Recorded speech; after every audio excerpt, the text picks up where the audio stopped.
ఇంజనీర్లు విమాన ఇంజన్లలో కోళ్లను ఎందుకు విసురుతారని ఎప్పుడైనా ఆలోచించారా? ఇది వినడానికి వింతగా అనిపించినా నిజంగా ఆసక్తికరం. జెట్ ఇంజన్లు తీవ్రమైన పరిస్థితుల్లో పనిచేస్తాయి, కానీ పక్షుల ఢీకొనడం, పక్షులు గంటకు 500 మైళ్ల వేగంతో ఢీకొనడం తీవ్ర నష్టాన్ని కలిగిస్తాయి.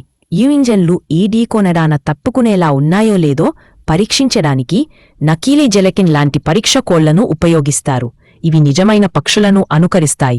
ఈ డమ్మీలను గ్యాస్గన్ ఉపయోగించి తిరిగే ఇంజన్లలోకి అత్యంత వేగంతో విసురుతారు. ఈ గ్యాస్గన్ అధిక పీడన గాలిని ఉపయోగించి డమ్మీ కోళ్లను నిజమైన పక్షి ఢీకోనే వేగంతో ఇంజన్లోకి పంపిస్తుంది. గాలిలో ఢీకోనడాన్ని అనుకరిస్తూ ఇంజన్ బలం మరియు మన్నికను పరీక్షిస్తారు.